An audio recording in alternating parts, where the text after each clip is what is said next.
What's up guys, how is it going today? We're going to be taking a look at the 4-3-3-4, going with a full complete guide that will walk you through how to use this formation, the pros, the cons, everything about the formation and how to use it best during Team of the Season. So if you are enjoying the content that we are producing, you do want to see more, make sure you do hit that subscribe button and let us know in the comment section if there are any other vids you want us to make, and we'll get around to making them during Team of the Season. But without further ado, stepping into the 4-3-3-4. This is one of my favourite formations this year in FIFA. I think it is fantastic. There are so many good things to say about this formation, but like all formations, there are negative things to say as well.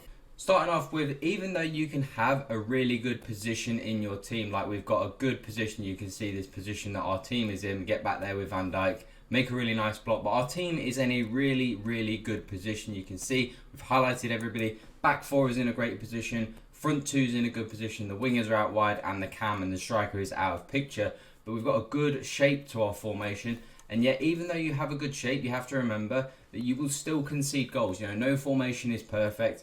Every formation has its flaws, and this is a good setup. You know, there is a good shape here, and yet we still end up conceding the goal. And that is something you have to bear in mind, that even in good formations, even when everything is right, you can still concede goals. That's just the way the game is. But also in the attacking phase, this is where the formation really shines. There's so many players that get forwards, and when we get into our instructions, you will see how many players we do get going forwards, and that you can score so many goals with this formation. So going into our tactics, these are the tactics we do use. For me personally, as I've said before in previous videos, tactics for me I don't think are super relevant. I think when you get a set of custom tactics that work for you, you should just stick to them throughout all your formations and just tweak them depending on certain positions. You know, if you don't have wingers, for example, if using a narrow formation, obviously your offensive width needs to be a little bit narrower. So for the majority, I don't really change my my tactics too much. The only thing I think that's really relevant is the long ball technique, and the reason why I use long ball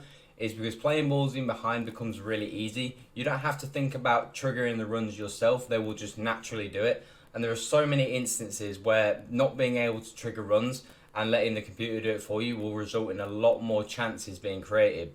So going into the team, now the fullbacks for me personally, I always have my fullbacks on stay back while attacking. I think it's the best way to play. I think it also, when you've got an attacking formation like this, you don't need the fullbacks to go forward and be unbalanced. A prime example here, we have a guy who's played, you know, nice little 1-2 pass getting through, but because we have our back four in a good position, as you can see, our two centre backs and our right back are in a fantastic position. It means because they're not up the field, they're able to get across, they're able to sort that danger out. If they're a little bit higher up the field, this winger, when he plays this ball, gets in behind and gets an easy chance and possibly even a goal. But because we have our fullback set to stay back while attacking, he's there, he's able to cover the danger, and he's able to snuff out the attack, which is really important in an attacking formation. Now, a couple of things to note. If you do want to play unbalanced, I do recommend then maybe having your wingers set back to come back on defence. But I think for me, the way I like to play, and I think the best way to play with this formation, and all fullback formations, in my opinion, is to have stay back while attacking. I don't think it's really necessary to have your fullbacks go forward. I think you should be able to create enough chances going forwards anyway with the other players you've got in your team. Now moving into the two midfielders, which in this case we have got Awar and we have got Koeman in our midfield. Now the only things that I really decided to change was cover centre on the defensive position. I think having cover centre is very vital. I don't see the advantage to having cover wing, especially when you have fullbacks that are now staying back and wingers that will naturally drop back a little bit. Even if you don't set them on come back on defence, they will kind of at least get in that sort of area. So covering the wing, I don't think is really useful ever. But the real key one here that makes this formation so good offensively is we have support on crosses set to get into the box, and that is really important. A couple of great clips here to really illustrate how getting to the box is so crucial. We've got Fede Valverde and Ribery here link up really nicely, and Valverde gets forward. Because we've got him on get into the box, it means he's going to drive into the box. Also, we've got a long ball as well, remember, so it means the players are going to naturally run themselves. I'm not triggering these runs. They're going to naturally run into the box themselves because of that long ball technique. And another great example here, just to illustrate how many players that we have in and around the box. We've got 1, 2, 3, 4, 5 players who are in or very close to the box.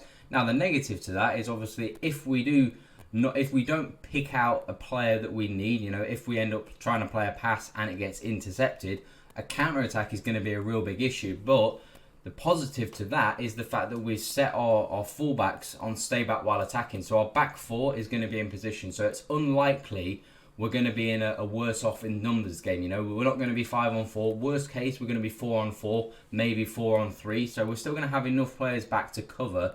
It just means in that midfield position, the guys are going to be able to run free and counter. But the advantage that us having so many players far forward in the box is that it's very, very easy for us to pick one out and create a chance, and that's exactly what we do. We pick out Valverde and he slots it away very, very easily. Another really great example here to illustrate why having a good midfield and a good solid midfield and getting to the box is super important. You can see a great screenshot here where we've got our back four is in a really nice position. Pereira is going in for the tackle. Our front three is in a great position as well. Our right winger, Garrincha, Ronaldo, and I think it's Ribéry up front are in great position. You can see our midfield with Gomez, Milicevic and Valverde is not in a great position. They're all in a straight line.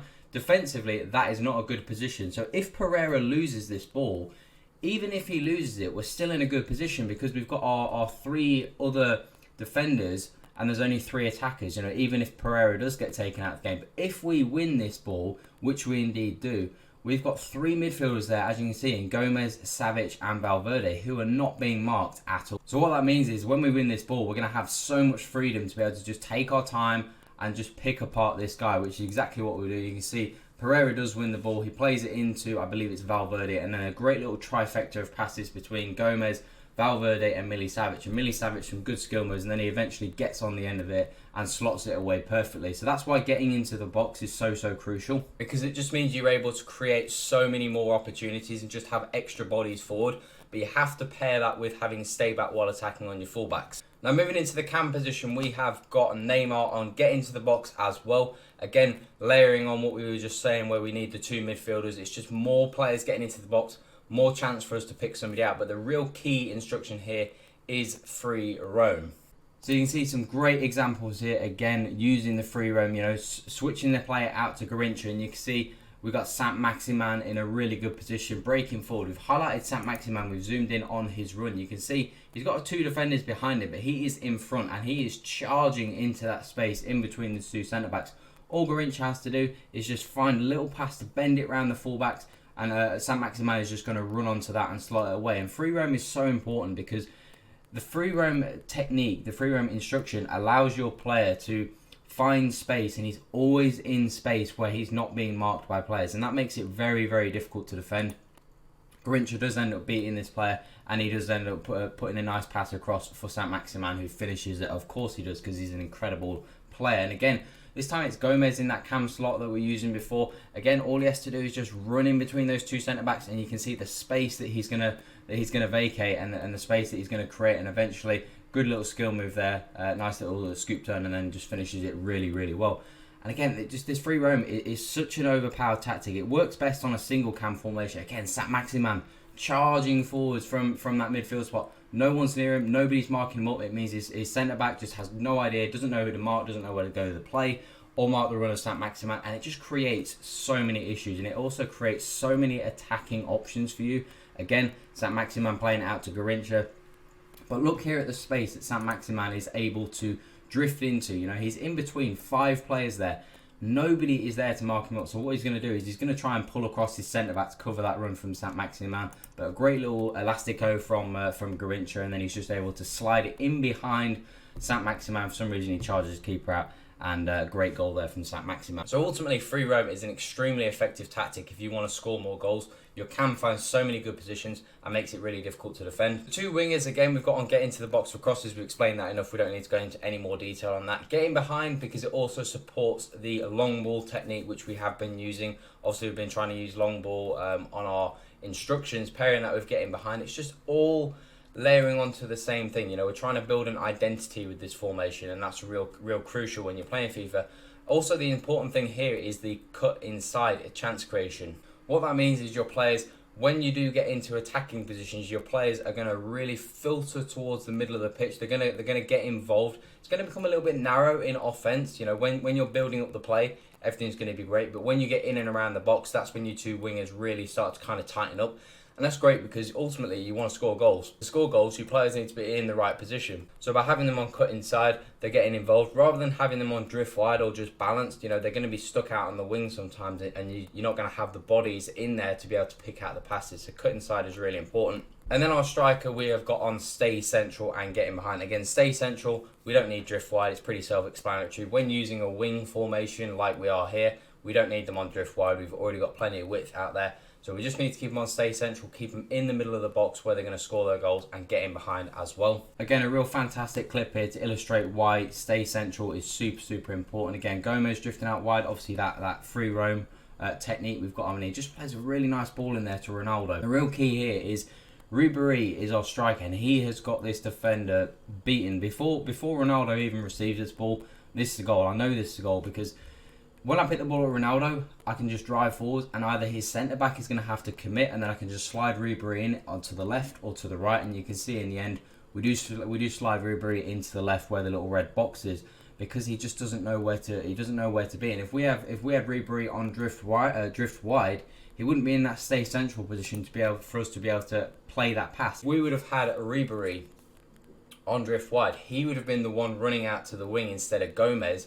And because Gomez was the one running out and Ribery was the one staying in the middle of the pitch, it meant that when Ronaldo picked the ball up, he was able to play that ball into Ribery. If Ribery wouldn't have been there, if we would have had him on drift wide. The fact that we kept him on stay central is really key. You just need your striker, just needs to stay in the middle of the box.